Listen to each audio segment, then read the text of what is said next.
जय श्री कृष्णा।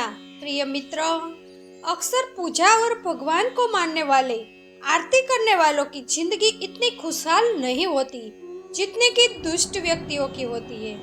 यह सब देखने के बाद आपके मन में भी यह सवाल निश्चित ही उठा होगा कि अच्छे लोगों के साथ ही बुरा क्यों होता है, जबकि बुरे लोग हमेशा खुशहाल ही क्यों दिखते हैं। परंतु आज के समय में नई पीढ़ी के लोग इस बात को नहीं मानते। इसका सबसे बड़ा कारण यह है कि वे धर्म ग्रंथ पढ़ते नहीं है या तो लिखी बातों पर विश्वास नहीं करते। धर्म ग्रंथों में भगवत गीता एक ऐसा धर्म ग्रंथ है जिसमें उठने वाले प्रश्नों को विस्तार से बताया गया है।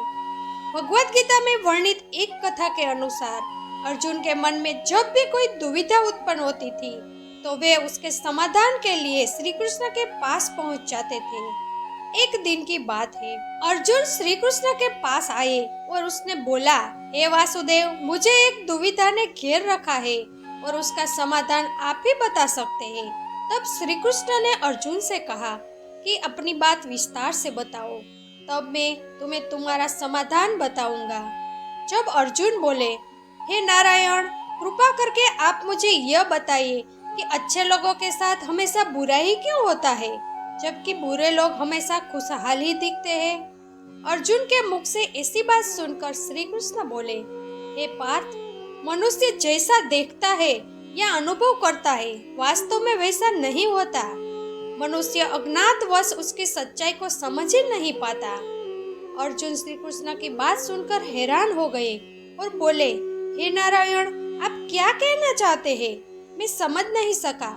श्री कृष्ण ने कहा कि सुनो, तुम खुद ही समझ जाओगे। हर प्राणी को अपने कर्मों के अनुसार ही सुख दुख मिलता है, अर्थात जो अच्छे कर्म करता है उसे अच्छा फल मिलता है और जो बुरे कर्म करता है उसे बुरा फल मिलता है, क्योंकि अच्छे कर्म और बुरे कर्म इंसान पर ही निर्भर करते हैं। यह धरती प्रत्येक को अपनी राह चुनने का मौका देती है, पर उसका निर्णय करना कि वह किसके साथ चलना चाहता है वह मनुष्य की इच्छा पर निर्भर करता है। फिर कथा सुनाते हुए श्री कृष्ण जी बोले कि बहुत समय पहले की बात है। एक नगर में दो पुरुष रहते थे, जिनमें से एक व्यापारी था जिसके लिए अपने जीवन में धर्म और नीति का बहुत महत्व था। वह पूजा पाठ और भगवान की भक्ति में बहुत विश्वास करता था। चाहे कुछ भी हो जाए वह मंदिर जाना नहीं भूलता था, न दान धर्म के कार्य में कोई कमी करता था। चाहे कुछ भी हो जाए वो भगवान की नित्य ही पूजा अर्चना करता था। दूसरी ओर उसी नगर का दूसरा पुरुष पहले पुरुष से बिल्कुल ही विपरीत था। वह मंदिर तो जाता था पर पूजा करने नहीं, मंदिर के बाहर से चप्पल और धन चुराने के लिए। उसे दान धर्म और न्याय नीति किसी के साथ कुछ लेना देना नहीं था। उसका उतना ही काम था कि वह मंदिर जाकर चोरी करना था। इस तरह समय बीतता गया और एक दिन उस नगर में जोरदार बारिश हो रही थी। इसके कारण उस नगर में पंडित के सिवा कोई नहीं था।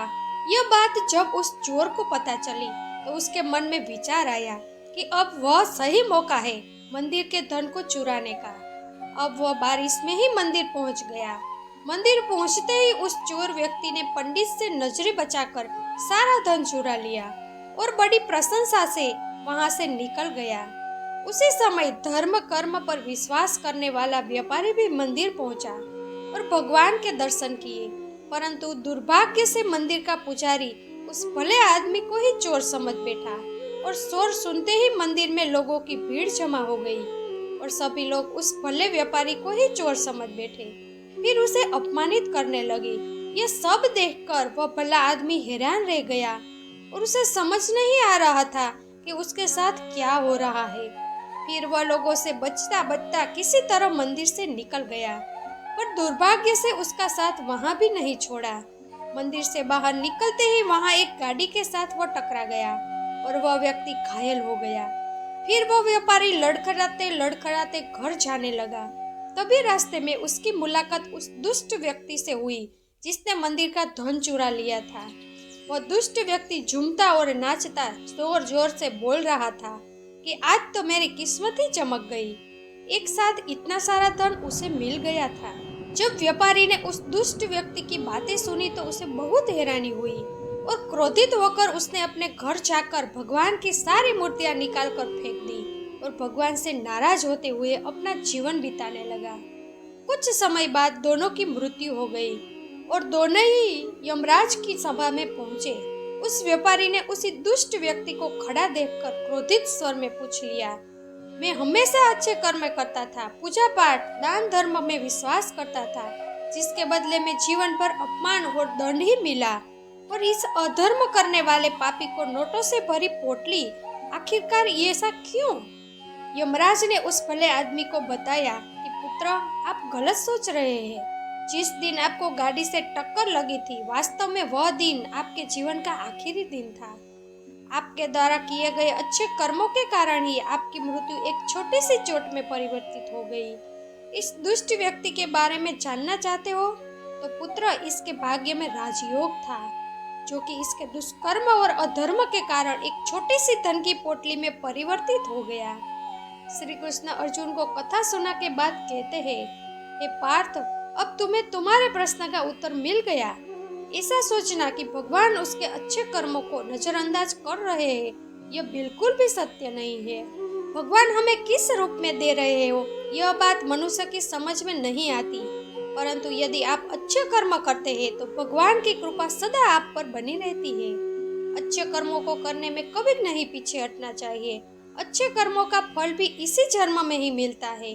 मित्रों, एक बार की बात है, महात्मा बुद्ध एक स्थान से दूसरे स्थान पर भ्रमण करते थे और लोगों को उपदेश देते थे। इस यात्रा के दौरान एक बार महात्मा बुद्ध किसी गांव में पहुंचे। गांव के लोग उनके दर्शन करने और प्रवचन सुनने पहुंच रहे थे। थोड़े ही दिनों में कई लोग बुद्ध के उपदेश सुनने आने लगे। तभी एक दिन वहां एक महिला पहुंची। उसने बुद्ध से पूछा कि आप तो किसी राजकुमार जैसे दिखते हैं, आपने युवावस्था में ही संन्यास क्यों धारण कर लिया? बुद्ध ने कहा कि मैं 3 प्रश्नों के समाधान के लिए निकला हूँ, इसलिए मैंने संन्यास लिया है। बुद्ध आगे बोले कि हमारा यह शरीर अभी युवा और आकर्षक है, पर वह वृद्ध होगा, फिर बीमार होगा और अंत में मृत्यु हो जाएगी। मुझे वृद्धावस्था, बीमारी और मृत्यु, इन तीनों के कारण जानने थे। इन 3 प्रश्नों के समाधान मुझे खोजने थे। बुद्ध की ये बातें सुनकर महिला बहुत प्रभावित हो गई और उसने उन्हें भोजन के लिए आमंत्रित किया। जैसे ही यह बात गांव के लोगों को पता चली तो सबने बुद्ध से कहा कि वे उस स्त्री के यहाँ न जाए, क्योंकि उसका चरित्र सही नहीं है। बुद्ध ने गांव के सरपंच से पूछा, क्या यह बात सच है? सरपंच ने भी गांव के लोगों की बात में अपनी सहमति जताते हुए कहा कि हाँ महाराज, उस स्त्री का चरित्र खराब है। तब बुद्ध ने सरपंच का एक हाथ पकड़कर कहा कि अब ताली बजाकर दिखाओ। इस पर सरपंच ने कहा कि यह कैसे संभव है, एक हाथ से ताली नहीं बज सकती। बुद्ध ने कहा कि सच है, ठीक इसी तरह कोई महिला अकेली ही चरित्रहीन नहीं हो सकती। यदि इस गांव के पुरुष चरित्रहीन न होते तो वो महिला भी चरित्रहीन न होती। गांव के सभी पुरुष बुद्ध की यह बात सुनकर शर्मिंदा हो गए। बुद्ध ने कहा कि यदि हम अच्छा समाज बनाना चाहते हैं तो सबसे पहले हमें खुद को सुधारना जरूरी है। यदि हम सुधर जाएंगे तो समाज भी बदल जाएगा। हम बुराइयों से बचे, यही सुखी जीवन की सीख है। अक्सर कहा जाता है कि अच्छे के साथ बुरा होता है, तो ऐसा क्यों होता है? तो वास्तव में क्या आप सचमुच अच्छे हैं? तो जितने ज्यादा अच्छे आप होंगे उतने ही आपको दूसरों पर दया आएगी। आपका मन करेगा कि आप सबकी मदद करें।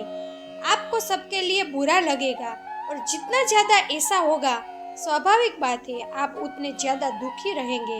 अब क्योंकि आप अच्छे हैं तो आपका मन तो करेगा सबकी मदद करने का, दूसरों के लिए दया करुणा रखने का, परंतु साथ ही मन में एक इच्छा भी जागृत होने लगती है कि मैंने सबके साथ अच्छा किया, सबका भला किया, सबकी मदद की, सबका अच्छा सोचा, तो सब मेरे लिए भी वैसे ही अच्छे होंगे।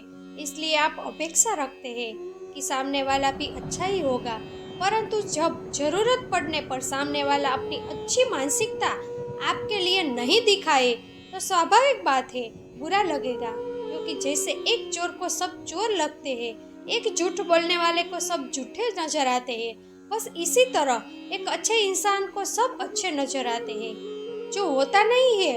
और बस यही सबसे बड़ा कारण है कि अच्छे के साथ हमेशा बुरा होता है।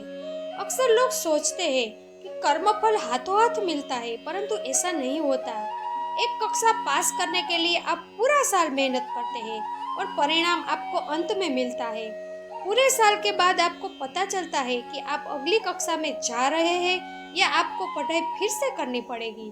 इसी प्रकार इस जन्म में किए गए सभी कामों के अनुसार आपका अगला जन्म और उस जीवन में मिलने वाला सुख दुख का निर्धारण होता है। इसलिए यह देखकर बिल्कुल भी चिंता न करें कि अच्छे कर्म करने वालों को दुख मिल रहे हैं और बुरे कर्म करने वालों को मौज कर रहे हैं।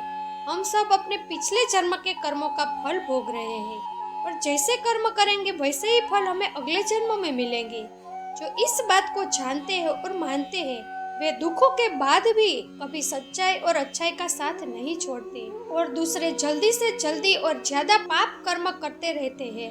यही कारण है कि कभी कभी हम ऐसे बच्चों को भी देखते हैं जिनका जन्म मानो पीड़ा भोगने के लिए ही हुआ हो, गर्भ से ही विक्षिप्त रूप में पैदा हुए हो। वो बच्चे जो सिर्फ और सिर्फ अस्पताल में सुई की पीड़ा भोगते ही आते हैं और अपनी बाकी सजा भोग कर चले जाते हैं। देखिए, ये जीवन जो हमें आपको या अन्य को मिला है उसमें सुख दुख का समावेश होना जाहिर है और स्वाभाविक भी है। अथवा यूं कहे कि सुख और दुख जीवन के दो पहलू ही है, जिसमें सुख और दुख का क्रमानुसार आते रहना आवश्यक नहीं, अनिवार्य भी है। वास्तव में हमेशा ऐसा नहीं होता कि जो हमें दिखे वह हर बार सच्ची हो। कई बार हमारी आंखें भी वास्तविकता देख नहीं पाती और हम सदा भ्रम में उलझे रहते हैं। हमें दुख ही प्राप्त होता है तथा यह कोई जरूरी नहीं कि जो कर्म हम अच्छा सोचकर कर रहे हैं वह सदैव अच्छा ही हो। जीवन में दुख का कारण सिर्फ और सिर्फ इतना ही है कि हम कर्म से ज्यादा उसके फल की चिंता करते हैं, जबकि हमारा अधिकार मात्र कर्म तक ही सीमित है। फल का अधिकार तो हमारे वश में भी नहीं है। हाँ, कई बार हम अपने आसपास यह देखते तो जरूर है कि कुछ व्यक्ति के कर्म अच्छे रहते हैं पर उन्हें दुख की प्राप्ति होती है, मगर हम उनके द्वारा किए गए कुछ ऐसे कर्मों से पूर्णतः अनजान होते हैं जो उन्होंने किए होते हैं। तथा हमें यह भी याद रखना चाहिए कि आज के दुखों का परिणाम पूर्व जन्म के कर्म भी हो सकते हैं। मित्रों, एक बार की बात है, एक अत्यंत निर्धन आदमी था जिसका नाम माधव था। माधव के परिवार में उसके अलावा उसकी धर्मपत्नी और 3 बच्चे थे। उसकी अपनी कोई जमीन नहीं थी। दूसरों के खेतों में दोनों पति पत्नी मजदूरी करते थे, जिनके बदले में बहुत ही कम अनाज और थोड़े पैसे मिलते थे, जिससे बड़ी मुश्किल से उनका गुजारा होता था। वे एक छोटी सी झोपड़ी में रहते थे जो अब काफी पुरानी और जर्जर हो चुकी थी। माधव लकड़ियां काटकर थोड़े थोड़े पैसे जमा कर रहा था ताकि मकान बना सके। पाई पाई जोड़कर किसी तरह उसने एक कमरे का पक्का मकान बनाया। गृह प्रवेश के लिए माधव दूसरे गांव से पंडित जी को बुलाने गया, जिसमें उसे शाम हो गई। इसी दौरान उसके गांव में जोरदार आंधी तूफान आया, जिससे उसका मकान गिर गया। परंतु मकान के बाजू में उसकी झोपड़ी नहीं गिरी, क्योंकि मकान की दीवार ने उसका बचाव कर दिया था।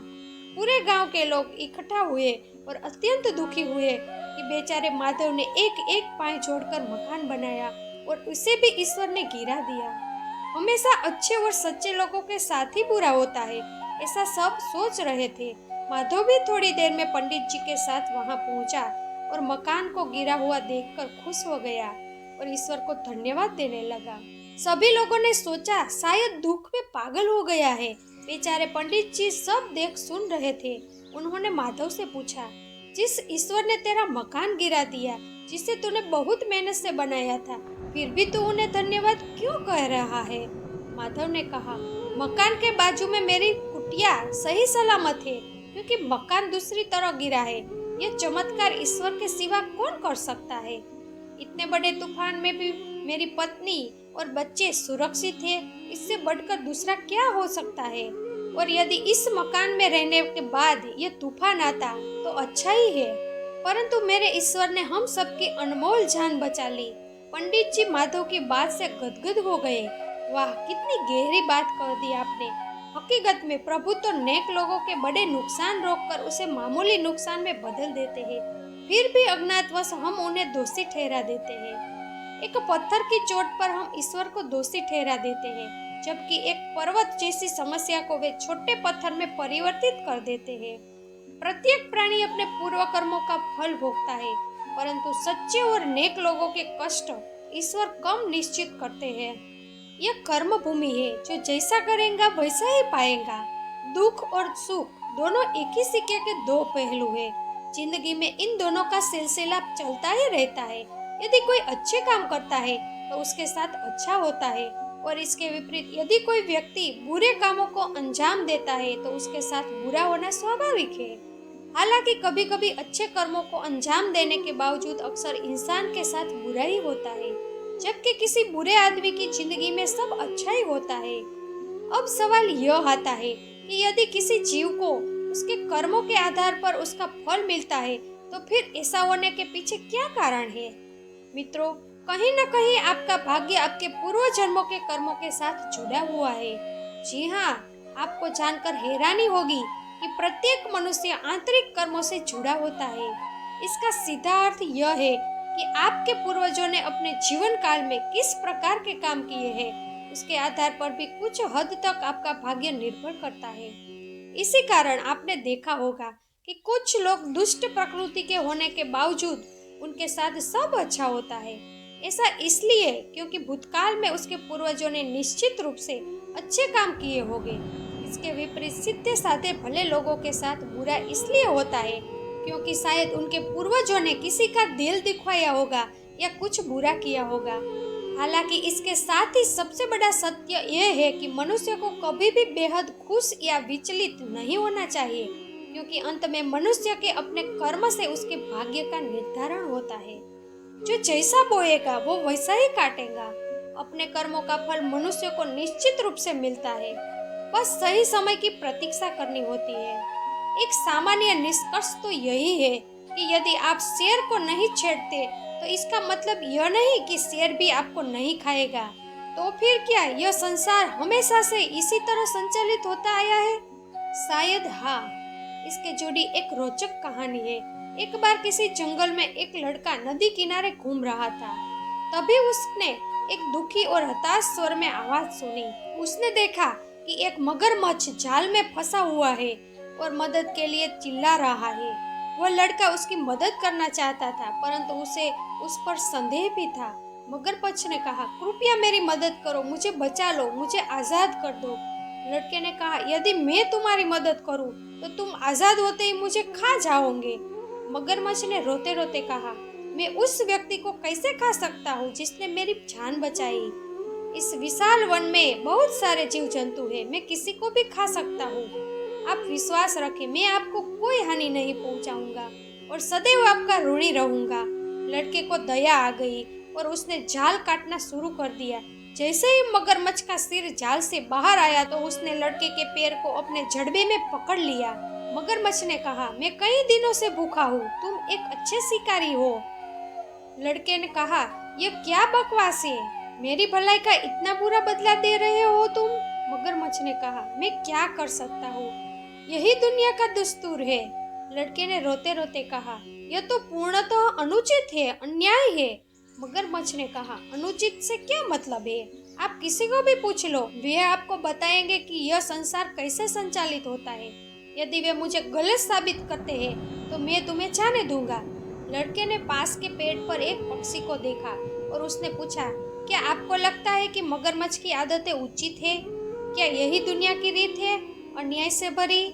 वह पक्षी पूरी घटना देख रही थी। उसने तुरंत जवाब दिया कि मगरमच्छ सही है। उसने बताया कि कैसे उसने बहुत मेहनत से एक घोंसला बनाया और अपने अंडे दिए, और फिर एक सांप ने आकर सारे अंडे निगल दिए और उनकी मेहनत बेकार गई। उसने कहा कि निसंदेह ये दुनिया एक उचित जगह नहीं है। इतना कहकर वह उड़ गई। मगरमच्छ ने कहा, सुना तुमने? यह कहकर मगरमच्छ ने अपनी पकड़ ज्यादा मजबूत कर दी। लड़के ने कहा, रुको। लड़के ने पास ही एक गधे को चढ़ते देखा, उससे भी वही प्रश्न किया। गधे ने कहा, दुर्भाग्य से मगरमच्छ सही है। जब मैं छोटा था मेरे मालिक ने मेरी पीठ पर बोझ लादा। मैंने उसे वर्षों तक ईमानदारी से सेवा दी। अब जब मैं वृद्ध और कमजोर हो गया तो उसने मुझे ये कहते हुए कहा, जंगल में छोड़ दिया कि वह मुझे खाना नहीं दे सकता। अब कभी भी कोई शेर मुझे अपना शिकार बना सकता है। तो हाँ, मगरमच्छ सही है। इस संसार में बहुत अन्याय, असमानता और अनुचितता है। मगरमच्छ ने कहा, अब बहुत हुआ, मुझे भूख लगी है। तुम ईश्वर से अपनी अंतिम प्रार्थना कर लो। लड़के ने कहा, मुझे एक आखिरी मौका दो, मुझे उस खरगोश को भी यह पूछ लेने दो। मगरमच्छ ने कहा, ठीक है, मैं तुझे एक आखिरी मौका देता हूँ। सवाल पूछे जाने पर खरगोश का जवाब पक्षी और गधे से पूरी तरह अलग था। खरगोश ने कहा, पूरी तरह बकवास है, ऐसा बिल्कुल नहीं है, दुनिया एक पूरी तरह उचित जगह है। मगरमच्छ ने कहा, यह क्या बकवास है मूर्ख खरगोश, बेशक ये दुनिया एक अनुचित जगह है। मुझे देखो, मैं बिना कारण जाल में फंस गया था। खरगोश ने कहा, ऐसा लग रहा है जैसे कोई मुंह में पान रखकर बातें कर रहा हो, स्पष्ट रूप से बोलो। मगरमच्छ ने कहा, मैं तुम्हारी चालाकी समझ रहा हूँ, मैं स्पष्ट रूप से बोलने के लिए अपना मुंह खोलूंगा और लड़का बच जाएगा। खरगोश ने कहा, तुम मूर्ख हो क्या? क्या तुम भूल गए कि तुम्हारी पूंछ इतनी मजबूत है? यदि वह भागने की कोशिश करता है तो वह मर जाएगा। तुम यहाँ आसपास के सबसे ताकतवर प्राणी हो। मगरमच्छ इस झूठी प्रशंसा से खुश हो गया और तुरंत ही अपना मुंह खोल दिया। खरगोश ने चिल्लाते हुए कहा, भागो लड़के भागो, और लड़का आजाद होते ही पूरी ताकत लगाकर भाग गया। मगरमच्छ ने कहा, धोखाधड़ी करने वाले, तूने मेरा खाना छीन लिया, ये बहुत अनुचित है। खरगोश ने कहा, उचित अनुचित की बात आप नहीं करें तो बेहतर रहेगा। लड़का गांव में भाग गया और सभी पुरुषों को इकट्ठा कर लिया, जो अपने भाले और तलवार लेकर आए और मगरमच्छ को मार डाला। उनका पालतू कुत्ता जो उनके साथ आया था, उसने खरगोश को देखा और उसका पीछा किया। अरे रे रे रे, लड़का चिल्लाता और अपने कुत्ते को पकड़ने की कोशिश करता रहा। उस खरगोश ने मेरी जान बचाई है, उस पर हमला न करो। परंतु बहुत देर हो चुकी थी। कुत्ते ने खरगोश के कोमल गले में अपने नुकीले दांत पिरो दिए थे। खरगोश अब रोए के बेजान लोगों से ज्यादा कुछ नहीं था। लड़के ने रोते रोते कहा कि मगरमच्छ सही था, दुनिया अनहोनी और अनिष्टा से भरी है। यही जीवन है। आप कितने आध्यात्मिक या अच्छे हैं, इसका इस बात से कोई संबंध नहीं है कि आपको कितना कष्ट सहन करना पड़ेगा। किसी के आध्यात्मिक विकास का मतलब यह नहीं कि वह प्रकृति के नियमों के दायरे के बाहर है। इससे कोई फर्क नहीं पड़ता कि कोई लड़का है, मगरमच्छ है, गधा है या खरगोश। जीवन में कोई गारंटी नहीं है और शायद यह अनिश्चितता ही हमारे जीवन को सहायक बनाती है। अच्छा, यह महान होना आपको शारीरिक या मानसिक रोगों से बचा नहीं सकता। यदि आप किसी को बहुत प्यार करते हैं और वफादार है, तो भी इसकी कोई गारंटी नहीं कि आपका साथी आपको धोखा न दे सके। तो मित्रों, उम्मीद है आज का वीडियो आपको निश्चित रूप से पसंद आया होगा। यदि वीडियो अच्छा लगा हो तो कमेंट में मन से जय श्री राधे कृष्ण जरूर लिखिए और ऐसे ही वीडियो और पाने के लिए हमारे चैनल को सब्सक्राइब करें, वीडियो को लाइक करें और ज्यादा से ज्यादा शेयर करें। धन्यवाद। जय श्री कृष्ण। राधे राधे।